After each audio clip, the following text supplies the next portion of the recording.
இனிமையானவள் நீதானே, இனிமையானவள் நீதானே, பிரியமானவள் நீதானே, இனிமையானவள் நீதானே. கர்த்தரால் புகழப்படும் குணசாலி நீதானே, கர்த்தரால் புகழப்படும் குணசாலி நீதானே. இனியவளே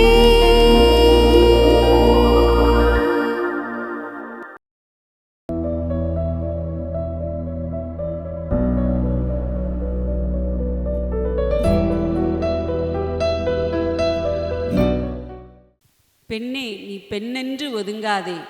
நீ உன் தூசியை உதறிவிட்டு எழும்பு, உன் ஒளியை தரித்துக்கொள். எழும்பு சீயோனே எழும்பு, உன் வல்லமையை தரித்துக்கொள். கெம்பீரி எழும்பு, சீயோனே எழும்பு.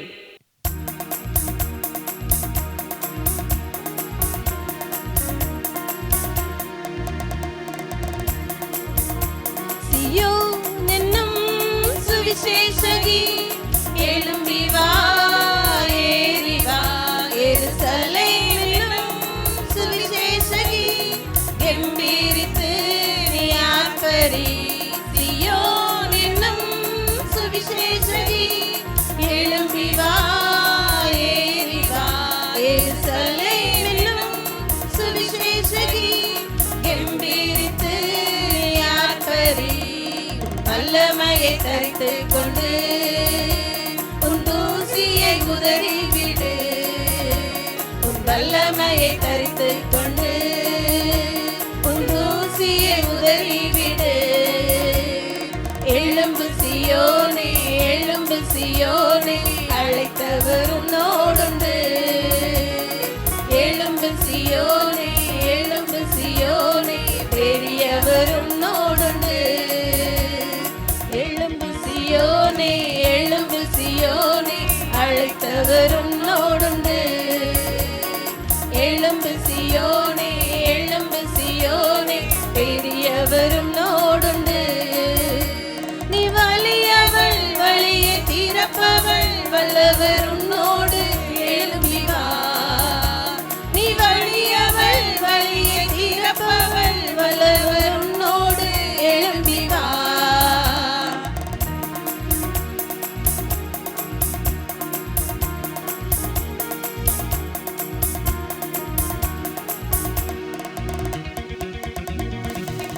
குறித்தவரும் தன் முன் செல்கிறார், கிருபை வரங்களை ஈந்திடுவார். முன் குறித்தவரும் தன் முன் செல்கிறார், கிருபை வரங்களை ஈந்திடுவார். சுவடுகள் வழி நடத்தும், அவர் கரம் உனக்கு துணை நிற்கும்.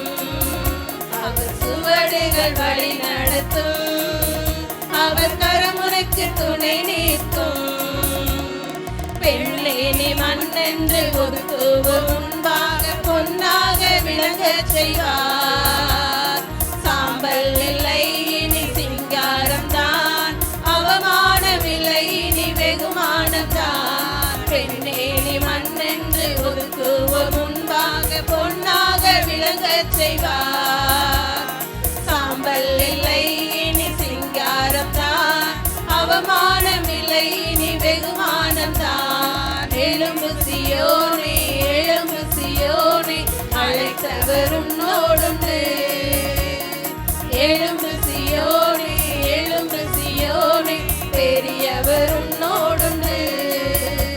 நீ வலியவள் வழியை திறப்பவள், வல்லவர் உன்னோடு எழும்பி வா. நீ வலியவள் வழியை திறப்பவள், வல்லவர் உன்னோடு எழும்பி வா.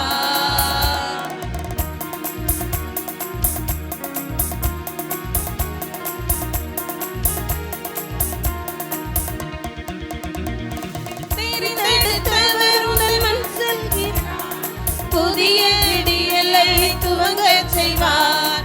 தெரிந்தெடுத்தவர் உன்னை நடத்தி செல்வார், புதிய விடியலை துவங்கச் செய்வார். தடைகளை தகர்த்தெறிவார்,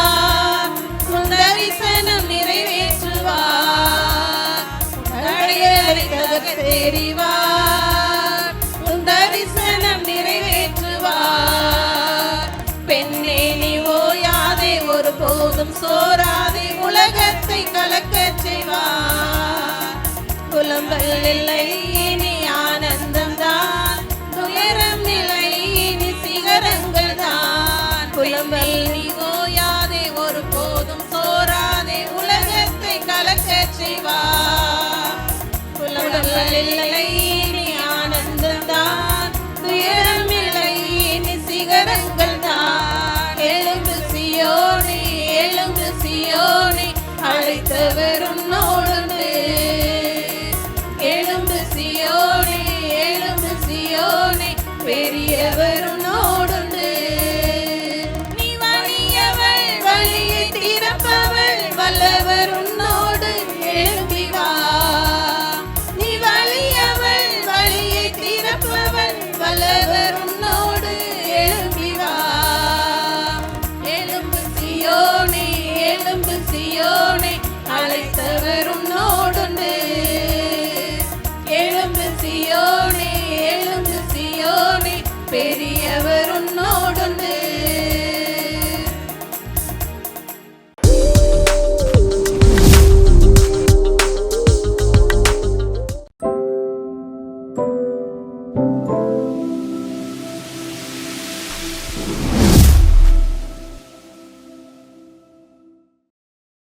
ஆண்டவராகிய இயேசு கிறிஸ்துவின் நாமத்தினாலே இனியவளே என்ற குடும்ப பெண்களுக்கான சிறப்பு நிகழ்ச்சியின் மூலம் உங்களை சந்திக்கிறதுல எங்களுக்கு ரொம்ப சந்தோஷங்க. ஒவ்வொரு வாரந்தோறும் புதியதான நிகழ்ச்சிகள் மூலமாக உங்களோடு கூட ஆண்டவர் இடைப்பட்டு கொண்டே இருக்கிறார் இல்லையா? பேட்டி மூலமாக, செய்திகள் மூலமாக, பாடல்கள் மூலமாக ஏசப்பா ஏதாவது ஒரு வார்த்தைகளை கொண்டு உங்களோடு கூட பேசிக்கொண்டே இருக்கிறார் இல்லையா? ஏன்னா குடும்ப பெண்கள் ஆண்டவருக்கு ரொம்பவே முக்கியமானவங்க. இந்த நாளிலும் கலந்துரையாடல் என்ற நிகழ்ச்சியின் மூலம் உங்களை நாங்கள் சந்திக்கிறதுல ரொம்பவே சந்தோஷப்படுறோங்க. இன்றைக்கி கூட நம்ம மத்தியில் சிறப்பு விருந்தினராக அருமையான வனஜாமா வந்திருக்கிறாங்க. அம்மா பிரைஸ்லாட்மா. பிரைஸ்லாட்மா. அம்மா, இந்த குடும்ப பெண்களுக்கான இந்த சிறப்பு நிகழ்ச்சி இனியவளே அப்படிங்கிற அந்த நிகழ்ச்சியை நம்ம ஆமீன் டிவியில், யூடியூப்பில் நம்ம ஒளிபரப்பு செய்கிறோம்மா. இந்த நிகழ்ச்சி பெண்களுக்கு நிச்சயமாகவே பிரயோஜனமாக இருக்குமா. நம்ம கலந்துரையாடல் இந்த நிகழ்ச்சியின் மூலமாக பைபிளில் இருக்கிற பெண் கேரக்டர் யாரை பற்றிமா இன்னைக்கு நம்ம தியானிக்கலாம்? நான் என்ன யோசிக்கிறேன்னா, நமது ஆண்டவராகிய இயேசு கிறிஸ்துவின் தாயாகிய மரியாளை குறித்து நம்ம இன்னைக்கு கலந்து பேசலாம்னு நான் நினைக்கிறேன். சூப்பர்மா. பெண்கள் பிள்ளைகளுக்கு அம்மாவா, தாயாக இருக்கிறாங்க, மாமியாராக இருக்கிறாங்க, மருமகளாக இருக்கிறாங்க. அப்போ குடும்பத்துக்கு பெண்கள் ரொம்பவே முக்கியமானவங்க இல்லையாம்மா? உண்மையாக. அதே போல் ஆண்டவருடைய திட்டத்துக்கும் பிதாவானவருடைய வேலைக்கும் பெண்கள் எவ்வளவு முக்கியமானவங்களா இருந்திருக்கிறாங்க அப்படின்னு சொல்லி வேதத்தில் நம்ம வாசிக்கும்போது ரொம்ப ஆச்சரியமாக இருக்குமா.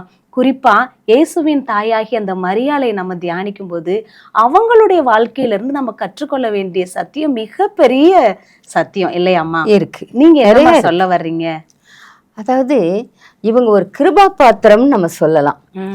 ஆண்டவர் இந்த உலகத்துல மனிதனாய் பிறக்க போகிறார், இந்த மனுக்குல மீட்புக்காக ஒரு மனிதனாய் பிறப்பார் என்று சொல்லி ஏசாயா தீர்க்கதரிசியின் மூலமா ஆண்டவர் ஏற்கனவே சொல்லிட்டார். இதை தெரிந்த அநேக யூத பெண்கள் தங்களுடைய வாழ்க்கையவே தியானம் பண்ணி கன்னியாவே இருந்து அப்படியே வேத தியானத்துல, உபவாசத்துல, கர்த்தரை நோக்கி பிரார்த்தனை பண்றதுல இப்படியே அவங்க காலத்தை கழிச்சாங்களாம். ஆனா பாருங்க, குறிப்பிட்ட காலத்துல இந்த மரியாளை ஆண்டவர் தேர்ந்தெடுக்கிறார். அத்தனை பேர் காத்திருக்கப்ப இந்த மரியாள்கிட்ட ஆண்டவர் என்ன விசேஷத்தை பார்த்தார் சொல்லி நம்ம யோசிக்கலாம். எருசலேம் குமாரத்திகள் எல்லாரும் ரொம்ப அழகானவங்கன்னு பைபிள்ல இருக்குமா. நிறைய பேர் மேரேஜே ஆகாம கன்னியா ஆண்டவருடைய மேசியா வருகைக்காக, மேசியா என் வயிற்றுல பிறப்பாரா அப்படின்னு சொல்லி காத்திருந்த பெண்கள் நிறைய இருக்கிறாங்க. ஆனா பர்டிகுலரா மரியாளை எப்படிமா செலக்ட் பண்ணாரு பிதாவானவர்? அதைத்தான் நம்ம பார்க்க போறோம். மரியாள் ஒரு அழகான கன்னிப்பெண். அவளுக்கு திருமணம் நிச்சயம் பண்ணப்பட்டிருக்கு யோசேப்பு என்ற தச்சனுக்கு. அப்ப இந்த குடும்பம் பெரிய செல்வாக்கான குடும்பமா தெரியல, பட் அவங்க தாவீதின் வம்சத்துல வந்தவங்களா இருக்காங்க. அதாவது ஆண்டவர் தாவீதின் வம்சத்துல தான் பிறப்பார் அப்படின்றது தீர்க்க தரிசனம், அது நிறைவேறணும். இந்த பெண் கடவுளுடைய மகளா இருந்ததுனாலதான் இவள்கிட்ட ஆண்டவர் கேப்ரியல் தூதனை அனுப்புறார். கேப்ரியல் தூதன் வந்த உடனே கேப்ரியல் தூதனை இவ பாக்குறா, பணியிறான்னு வச்சு. அந்த கேப்ரியல் தூதனை பத்தி நம்ம எங்க பாக்குறோம்? அவளுக்கு தரிசனமான நிகழ்ச்சிய நம்ம வேதத்துல எடுத்துக்கிட்டா இத லூக்கா ரொம்ப அழகா எழுதுறார். லூக்கா 1 அதிகாரத்துல 26 வசனத்துல பார்த்தா கலிலேயாவில் உள்ள நாசரேத்தூர்ல இந்த பெண் இருக்கான்றதை நம்ம தெரிஞ்சுக்கிறோம். கேப்ரியல் தூதன் வர்றாருன்னு தெரிஞ்சுக்கிறோம். அங்க அவர் என்ன சொல்றாரு?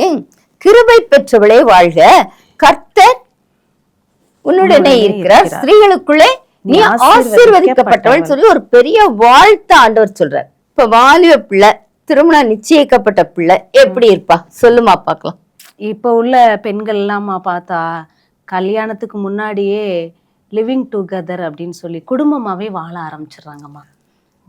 இப்போ அவங்க இஷ்டப்படி எப்படி வேணாலும் நம்ம வாழ்ந்துக்கிறலாம் அப்படிங்கிற மாதிரி இன்றைக்குரிய சூழ்நிலையில பார்த்தா இதுதான் நாகரிகமா இருக்கு.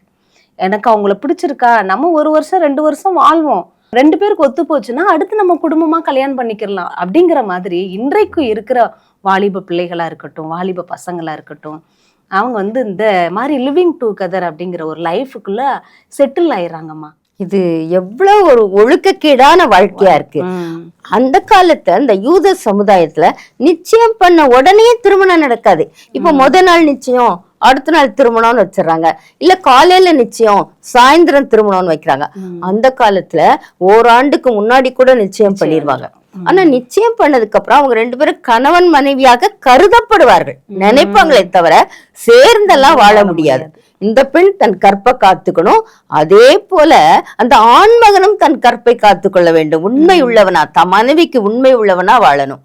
அதுக்கப்புறம் பெரியவர்கள் ஒரு நாளை நிச்சயித்து திருமணம் நடக்கும். பொதுவா அந்த திருமணத்தை எதிர்நோக்கி இருக்க பெண் தன் கணவன் எப்படி இருப்பாரோ, ஒரு சந்தோஷமான வாழ்க்கை இருக்குமா, நம்ம எப்படி வாழ போறோம், இதை குறிச்ச கனவுகள்ல தான் மிதந்துகிட்டு இருப்பா. ஆனா அந்த இளம், அந்த கன்னி பெண் அவ என்ன செஞ்சா? அவரை பத்தி நினைச்சாலோ நினைக்கலையோ நமக்கு தெரியாது. ஆனா கடவுள் பக்தியில அவ நிறைஞ்சிருந்திருக்கா. அந்த உள்ளத்துல பரிசுத்தம் அப்படியே இருந்திருக்கு. அதனாலதான் அந்த தேவதூதனை அவ தரிசிக்க முடிஞ்சது. அடுத்து அந்த தேவதூதன் என்ன சொன்னார்னு போட்டிருக்கு? கிருபை பெற்றவளே வாழ்க. அத பார்த்துட்டோம். அடுத்த வசனம், மரியாளே பயப்படாதே, நீ தேவனிடத்தில் கிருபை பெற்றாய். பயந்திருக்கா. தேவதூதனை பயந்துக்க. இப்ப நம்ம தேவதூதனை பார்த்தா நம்ம என்ன செய்வோம்? நான் பாத்துட்டேன் அப்படின்னு சொல்லி 4 பேர்ட்டையாவது சொன்னாதானமா அடுத்து நமக்கு ரொம்ப சந்தோஷமா இருக்கும். உள்ளமெல்லாம் சந்தோஷத்தினால நிறையும். 4 பேர்ட்ட போய் சொல்லணும்னு நினைப்போம். இவ கலங்குறா. இந்த வாழ்த்துதல் எப்படிப்பட்டதோன்னு சிந்திக்கிறா. ஏன் அப்படி சிந்திச்சான்னா, அவள் வேதம் அறிந்தவள், வரலாறு அறிந்தவள். மோசேக்கு முட்செடியில ஆண்டவர் தரிசனம் கொடுக்கிறார். அவர் கையில ஒரு பொறுப்பு கொடுத்தார். அதான் என்ன பொறுப்பு? இஸ்ரவேல் ஜனங்களை மீட்டெடுக்கிறது. எகிப்து தேசத்திலிருந்து அவர்களை விடுவித்து கானான் தேசத்துக்கு வழி நடத்துகிற பொறுப்பை மோசே கையில கொடுத்தார். ஆமாமா. அடுத்தது நம்ம பார்க்கலாம், கிதியோனுக்கு ஆண்டவர் கர்த்தருடைய தூதனை அனுப்பி பராக்கிரமசாலியேன்னு சொல்லி அவனை அழைத்து வாழ்த்தி ஒரு தரிசனம் கிடைக்குது. ஒரு பெரிய அவனுக்கு என்ன கிடைச்சது? பொறுப்பு கிடைச்சிச்சு. என்னது, 7 வருஷம் அந்த இஸ்ரவேல் ஜனத்தை மீதியானியர் நசுக்கிக்கிட்டு இருந்தாங்க, கொடுமையா நசுக்கிக்கிட்டு இருந்தாங்க. நல்ல விளைச்சல் இருக்குமா. அந்த மீதியானியர் அது எப்படி வருவாங்களாம்? வெட்டுக்கிளிகளை போல வருவாங்களாம். எல்லா விளைச்சலையும் அழிச்சு ஆடு மாடுகள் எல்லாத்தையும் பிடிச்சிட்டு போயிருவாங்களாம். அப்ப அவங்கிட்ட சொல்றாரு, நீ மீதியானியருடைய கையின் என்று இந்த இஸ்ரவேல் ஜனத்தை ரட்சிக்கணும்னு ஒரு பொறுப்பை கொடுக்கிறாரு. இதெல்லாம் தெரிஞ்சதுனாலதான் தேவதூதன் வந்துட்டாரே, எனக்கும் ஒரு பொறுப்பு கொடுக்கப்படுமோ அப்படின்னு நினைச்சு ஒரு கலக்கம். என்ன பொறுப்போ? அடுத்து அந்த தேவதூதன் சொல்றாரு, நீ கர்ப்பவதியாகி ஒரு குழந்தை பெற்றெடுப்பாய்ன்னு சொல்லி பேசுறார். அவர் யாரு? அவர் இஸ்ரவேலை மீட்டெடுப்பவர். இந்த வசனத்துல சொல்லியிருக்கா, தாவீதின் சிங்காசனத்தை அவருக்கு கொடுப்பார். அவர் யாக்கோபின் குடும்பத்தாரை என்றென்றைக்கும் அரசாழ்வார். இதெல்லாம் சொன்ன உடனே நீ ஒரு குழந்தையை பெற்றெடுப்பன்றத அந்த தேவதூதன் மூலமாக ஆண்டவர் மரியாளுக்கு செய்தி சொல்லிட்டார். கேட்டோம்னா அந்த அம்மா தன்னுடைய சந்தேகத்தை வெளிப்படுத்துறாங்க. என்ன சொன்னாங்க? எனக்கு இது எப்படி ஆகும்? இது எப்படி ஆகும்? எனக்கு இன்னும் திருமணமே நடக்கலையே. அப்ப அவங்க தன் உள்ளத்துல இருக்கிறத அப்படியே கேட்கிறாங்க. எப்பவுமே ஆண்டவருக்கு பண்டிதத்தனமான கேள்விகளை விட சிறு பிள்ளைய போல நம்ம கேட்கறது அவருக்கு ரொம்ப பிடிக்கும். இன்னைக்கு குடும்ப பெண்கள் இன்னைக்கு இருக்கிற குடும்ப பெண்கள் அவங்க மனசுல இருக்கிறத யார்கிட்டயாவது போய் சொல்லலாமா அப்படின்னு சொல்லி வீடு வீடா உட்கார்ந்து பேசுறதை விட ஆண்டவர்கிட்ட அவங்களோட கேள்விகளையோ மனசுல இருக்கிற காரியங்களையோ சொல்லும்போது அதுல ஒரு பெரிய மாற்றமும் திருப்தியும் கிடைக்கும்லம்மா. Very good. அதாம்மா செய்யணும். ஆண்டவர்கிட்ட தான் நம்ம எல்லா காரியத்தையும் சொல்லணும். அப்ப அவங்க கேட்டோம்னா அவர் சொல்றாரு, பரிசுத்தாவி உண்மையில வரும், உன்னதமானவருடைய பலன் உண்மையில நிழலிடும் சொன்னோன்னு இவங்க என்ன செஞ்சாங்க? இதோ நான் ஆண்டவருக்கு அடிமை அப்படின்னு நம்முடைய வார்த்தையின்படியே எனக்கு ஆகட்டும். இது ரொம்ப சுலபமான ஒரு கேள்வியா? இல்லம்மா. என்ன நடக்கும்? ஒரு பொண்ணு குழந்தை உண்டாயிட்டான்னா சமுதாயம் மறைச்சு வைக்க முடியுமா? மறைக்க முடியாது. அந்த யூத சமுதாயம் திருமணத்திற்கு முன் ஒரு பெண் கர்ப்பம் தரித்தாள், அவங்க என்ன செய்வாங்க? கல்லெறிந்து கொல்லுவார்கள். இதையெல்லாம் அந்த மரியாள் சிந்திக்கவே இல்லை.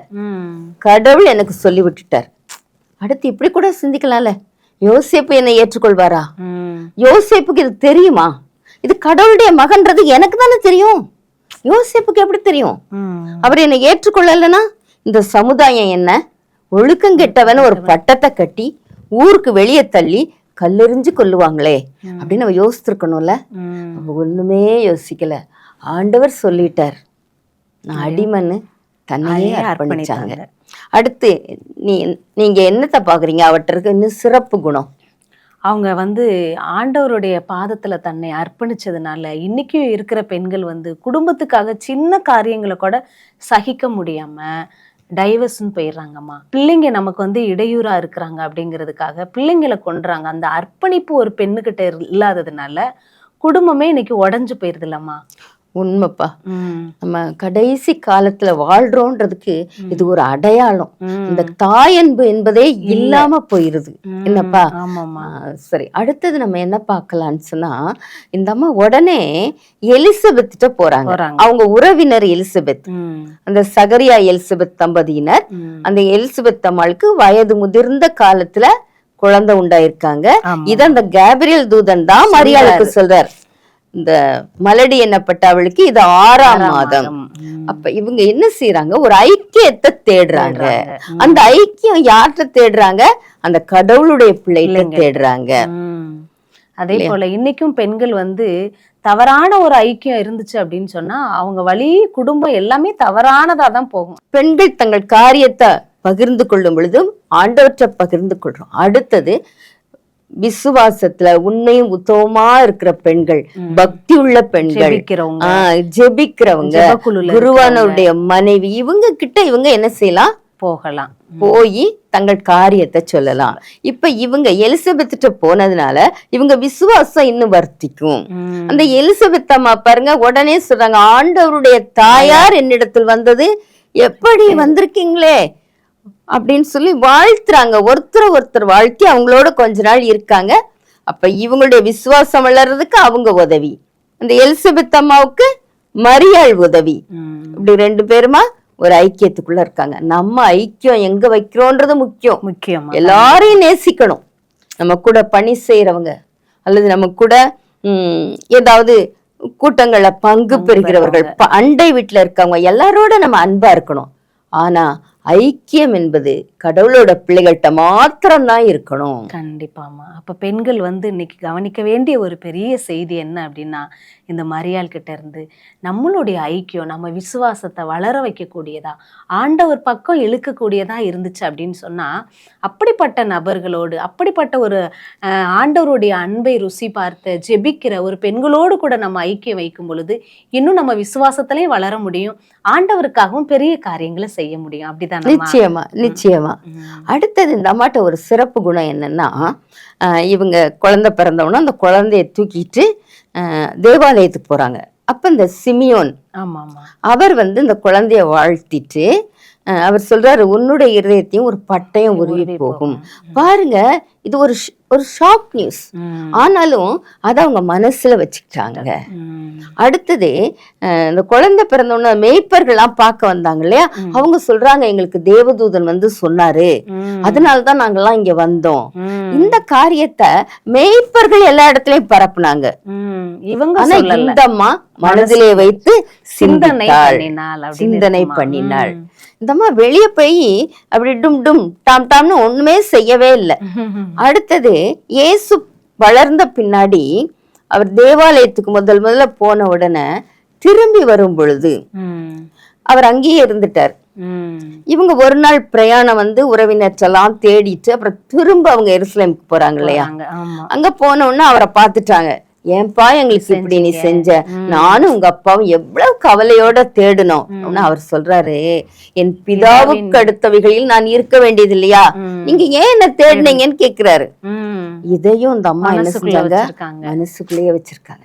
இன்னைக்கு நமக்கு இருக்க வேண்டிய முக்கியமான குணம் மனசுல வச்சுக்கிடணும். நான் பெண்களுக்கு பெரும்பாலுமே மனசுல வைக்கிறதுக்கு ரொம்ப கஷ்டமா இருக்குல்லம்மா. ஒரு விஷயம் தெரிஞ்சுச்சுன்னா ஒரு 4 பேர்ட்டையாவது சொன்னாதான், அதுவும் அடுத்த வீட்டு காரியங்களை பற்றி பேசுறதுன்னா ரொம்ப சந்தோஷமா இருக்குமா. ஆனா அப்படி எல்லாம் 4 பெண்கள் கூடுனா அவங்க என்ன செய்யறாங்க, மத்தவங்களை பத்தி தான் பேசுறாங்க. இது ஆண்டவருக்கு பிடிக்குமா? நிச்சயமாவே பிடிக்காது. அப்ப என்ன செய்யலாம்? மற்றவர்களை குறை பேசுறது, புரணி பேசுறது, இது எல்லாம் ஆண்டவரை விட்டு பிரிக்கிற காரியம். அடுத்து தன் வீட்டு காரியத்தையுமே நம்ம அடுத்தவங்கிட்ட சொன்னா, ஒருவேளை உன் கணவனை பற்றிய குறையோ பிள்ளைகளை பற்றிய குறையோ இதெல்லாம் நம்ம சொன்னோன்னு சொன்னா, உன் முன்னாடி வேணா ஐயோ பாவம் இவ்வளவு கஷ்டப்படுறியாமா அப்படின்னு கேட்பாங்க. ஆனா அடுத்தவங்கிட்ட போய் அவளுக்கு நல்லா வேணும் அப்படின்னு சொல்லி நம்மள தரக்குறைவா பேசுவாங்க. அப்ப மரியாதை போல நமக்கு இருக்கிற காரியங்கள், நம்ம குடும்ப விஷயங்களை மனசுக்குள்ள வச்சு சிந்தனை பண்ணி ஆண்டவருடைய சமூகத்துக்கு அதை கொண்டு போகும்போது ஆண்டவர் அதை ஆசீர்வதிக்கிற ஒரு தேவனா இருக்கிறார் இல்லையாம்மா. காணா ஒரு திருமணத்துல அங்க திராட்சை ரசம் குறைவுபட்டது இல்லையா, அப்ப இந்த அம்மா தான் போய் இயேசுவானவற்றை சொல்றாங்க. அது வரைக்கும் இயேசுவானவர் அற்புதமே செய்யல. அப்ப ஏன் இவங்க போய் சொன்னாங்க? ஆண்டவராகிய இயேசு கிறிஸ்து தேவனுடைய குமாரன்றது அந்த மரியாதைக்கு நல்லா தெரியும்.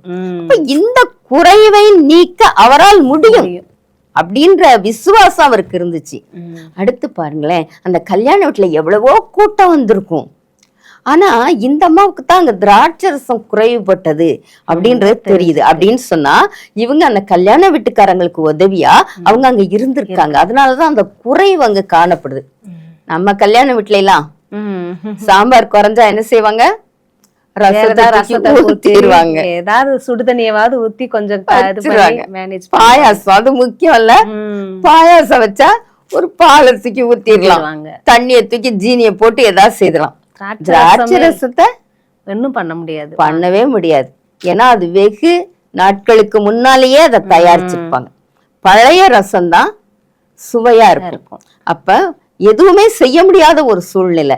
திராட்சை ரசம் குறைவுபட்டா மணமகன் வீட்டாரத்தான் அந்த வந்த கூட்டம் எல்லாம் குறை பேசும். அது அவங்களுக்கு ஒரு தரக்குறைவு. போய் சொன்னாங்க. ஆண்டவர் உடனே அம்மா நான் செய்யறேம்மா அப்படின்னு சொன்னாரு. சொல்லல. என்ன சொன்னாரு? ஸ்திரியே உனக்கு எனக்கு, ஸ்திரியே உனக்கு எனக்கு என்ன, என் வேலை இன்னும் வரலன்ட்டார். ஆனா இந்த அம்மா வேலைக்காரங்களை கூப்பிட்டு நீங்க போங்க, அவர் என்ன சொல்றாரோ அதன்படி செய்யுங்கட்டாங்க. தெரியும் அவங்களுக்கு, இவர் அன்பே உருவானவர், அற்புதம் செய்ய வல்லவர், இவராலதான் அந்த குறைவை நீக்க முடியும். அந்த வேலைக்காரங்க போனாங்க. அப்ப நமக்கு தெரியும், தண்ணிய நிரப்ப சொன்னாரு, அது திராட்சை ரசமா மாறிச்சு. ஆனா இந்த அம்மா அவ்வளவு பொறுமையா ஞானத்தோட அவங்க நடந்துக்கிட்டாங்க இல்லையா. அந்த சிலுவை வரை அவங்க போனாங்க. தான் பெற்ற மகன் குற்றுயிரும் கொலையுமா தொங்குற காட்சி அவங்க இதயத்தை அப்படியே நார் நாரா கிழிச்சிருக்கும் இல்லையா. அப்ப அந்த சிமியோன் சொன்ன வார்த்தை உங்களுக்கு ஞாபகம் வந்திருக்கும். எல்லாமே தேவ செயல், தேவ திட்டம் அப்படின்றத உணர்ந்து பொறுமையோட அமைதியா நிக்கிறாங்க. அடுத்து பெருமையே இல்ல பாத்தீங்களாமா. அவங்க தேவகுமாரன் வந்து எனக்கு பிள்ளையா பிறந்திருக்கிறாரு அப்படின்னு சொல்லி எந்த ஒரு இடத்துலையுமே அவங்க பெருமைப்பட்டதாவே இல்லை. இல்ல. என்னம்மா, அப்போ ஒரு தாழ்மை நிறைந்த ஒரு பெண்ணா அந்த மரியாள் இருந்திருக்கிறாங்க. தாழ்மை உள்ளவர்களுக்கு தான் ஆண்டவர் கிருபை அளிக்கிறார். இந்த நல்ல குணம்லாம் பார்த்தனால தான் அந்த அம்மா வயத்துல ஆண்டவர் பிறக்கிறாங்க. அடுத்ததாக நம்ம சிலுவையில பார்க்கலாம். இவங்களுக்கு அடுத்து பிள்ளைங்க இருந்தாங்க, அது வேதம் சொல்லுது. அதுக்கப்புறம் உலக பிரகாரமான குடும்ப வாழ்க்கையில அவங்களுக்கு பிள்ளைகள்லாம் இருந்திருக்காங்க. ஆனா சிலுவையில ஆண்டவர் என்ன சொல்றார்? தனக்கு அன்பான சீஷன் யோவானை பார்த்து அதோ உன் தாயினாரு. அம்மாவை பார்த்து சொன்னார். இங்க ஏன் அவர் ஸ்திரீயேன்னு போட்டிருக்கு? அது வந்து மொழிபெயர்ப்பு பண்ணதுல அப்படி வந்திருக்கலாம். அம்மான்னு கூட சொல்லி இருக்கலாம். அம்மா அந்த அதோ உன் மகன். உடனே பாருங்க இந்த அம்மா அதுக்கும் கீழ்ப்படுகிறாங்க. ஏன்பா, எனக்கு பிள்ளைங்க இருக்காங்க, பையன் இருக்கான், பொண்ணு இருக்கு, எல்லாம் இருக்காங்கல்லப்பா அப்படின்னு அவங்க சொல்லவே இல்லை. அந்த நேரமே அந்த சீஷன் என்ன செய்யறான்? இந்த அம்மாவை தான் கூட ஏற்றுக்கொள்கிறான். ஏன்னா இவங்களுக்கு அவர் ஏன் அப்படி சொல்றாருலாம் தெரியாது. ஆனா அவர் சொன்னதுக்கு கீழ்ப்படியணும் அப்படின்றது மாத்திரம்தான் தெரியும். அந்த ஒரு நல்ல கீழ்ப்படுதலின் நாவி அவங்க கிட்ட இருந்தது. ஆண்டவர் ஏன் சொன்னார் அப்படின்னு நாம கூட திங்க் பண்ணலாம். ஆனா அதுல என்ன இருக்குன்னா, இந்த யோவானுக்கு அவர் ஊழியத்துக்கு வந்த பின்னாலே நடந்த காரியங்கள் எல்லாம் யோவானுக்கு தெரியும். அதற்கு முன்னால அந்த சிறு வயது நிகழ்வுகள் எல்லாம் இந்த அம்மாவுக்கு தெரியும். அப்ப ஊழியத்துல அவர் செய்த எல்லா காரியங்களையும் யோவான் இந்த அம்மாட்ட பகிர்ந்துக்கணும். இந்த அம்மா அதுக்கு முன்னால என்னெல்லாம் நடந்துச்சு அப்படின்றத யோவான்ட்ட சொல்லணும். அடுத்து தன் அம்மாவுக்கு ஒரு நல்ல ஒரு ஆவிக்குரிய ஒரு பாதுகாப்பு இருக்கும் அப்படின்றதையும் ஆண்டவர் நினைச்சு பார்த்திருக்கலாம். அதனால்தான் அங்க ஒப்படைக்கிறார். கண்டிப்பாம்மா. இப்ப இந்த மரியாள் வந்து கடைசி வர எல்லாவற்றையும் அவங்க இருதயத்துல வச்சு சகித்து கொண்டு எந்த ஒரு பெருமையும் இல்லாதபடி அவங்க ஒரு தாழ்மையா வாழ்ந்தாங்க அப்படின்னு சொல்லி நம்ம பாக்குறோமா. மரியாள் கிட்ட இருக்கிற குணத்தை நம்ம தியானித்து கொண்டே இருப்போம்னா நாளே பத்தாதுமா. நிச்சயமா. அவ்வளவு நற்குணங்கள் நிறைந்த ஒரு மரியாளா இருக்காங்க. நம்மளும் ஆண்டவருடைய திட்டத்துக்கு பயனுள்ள பாத்திரமா நம்ம மாறணும் அப்படின்னு சொன்னா இந்த மரியாள் கிட்ட இருக்கிற குணங்கள் எல்லாம் நமக்கு கிடைக்கணும் அப்படின்னு சொல்லி ஆசைப்படணும். வேத புத்தகத்துல அவங்க இடம் பெற்றுட்டாங்களே. ஆமாமா. அந்த காலத்துல எத்தனையோ பெண்கள் வாழ்ந்திருக்கலாம். அவங்க பேரெல்லாமா வந்திருக்கு? இல்ல இல்ல. அப்ப இதோ நான் ஆண்டவருக்கு அடிமை அப்படின்னு சொல்லி அவருடைய கரத்துல தன்னை முழுவதுமா அர்ப்பணிக்கிறாங்க. அவருடைய சித்தத்துக்கு நம்ம முழுதுமா அர்ப்பணிக்கணும். எல்லா சூழ்நிலையிலையும் ஆண்டவரே நான் உமக்கு அடிமைப்பா, என் குடும்பம், என் பிள்ளைங்க எல்லாம் உமக்கு அடிமை அப்படின்னு சொல்லி ஆண்டவருடைய கரத்துல நம்மை அர்ப்பணிக்கும் பொழுது ஆண்டவர் நம்மளை அழகா நடத்துவாருங்க. ஒரு தகப்பன் நடத்துகிறத போல நம்ம குடும்பத்தை அவர் நடத்துவார். நீங்க இந்த கலந்துரையாடல் மூலமா நம்ம நேயர்களுக்கு நீங்க என்னமா சொல்ல வர்றீங்க? குடும்ப பெண்கள் முதலாவது ஆண்டவருக்கு முதலிடம் கொடுக்கணும். ஒரு மரியாதை போல ஆண்டவரை தேடணும், நல்லா வேதத்தை வாசிக்க, ஜெபிக்க, அடுத்து ஆவிக்குரிய பிள்ளைகளோட ஐக்கியமா இருக்கணும். அடுத்ததாக குடும்பத்துல நான் என்ற அகம்பாவம் இருக்கக்கூடாது. இன்னைக்கு பெண்கள் எத்தனையோ பேர் வேலைக்கு போறாங்க. உன்னை விட நான் அதிகம் சம்பளம் வாங்குறேன்னு சொல்லி கணவனை எதிர்த்து பேசுறதோ அல்லது கணவனை அலட்சியப்படுத்துறதோ குடும்பத்துல இருக்கக்கூடாது. அடுத்து அவங்க எந்த காரியம் நடந்தாலும் அதை மனசுல வச்சுக்கிடணும். அந்த குணத்தை நீங்க கடைப்பிடிச்சிங்கன்னா நிச்சயமா உங்க குடும்ப வாழ்வு சந்தோஷமா இருக்கணும். உங்க ஐக்கியத்தையும் நல்லவங்களோட வச்சுக்கோங்க. இதை பார்க்கிற பெண்கள் உலகத்துக்கும் உன்னதற்கும் இருக்கிற வித்தியாசத்தை உணர்ந்து மரியாதை நம்ம முன்னாடி நிறுத்தி பின்பற்றி வாழ்ந்தாங்கன்னா ஆண்டவருக்கு பிரியமான பாத்திரமா அவங்களும் கிருபா பாத்திரமா இருக்க முடியும். ஆண்டவருடைய கிருபையினால ஆசீர்வாதங்களை பெற்றுக்கொள்ள முடியும். கண்டிப்பாமா. நிச்சயமாகவே இந்த நிகழ்ச்சியின் மூலம் ஆண்டவர் உங்களோடு கூட பேசியிருப்பாருன்னு சொல்லி நாங்கள் நம்புகிறோம். மீண்டும் ஒரு நிகழ்ச்சியின் மூலம் உங்களை சந்திக்கும் வரை உங்களிடமிருந்து விடைபெறுகிறோம். நன்றி, வணக்கம். நன்றி, வணக்கம்.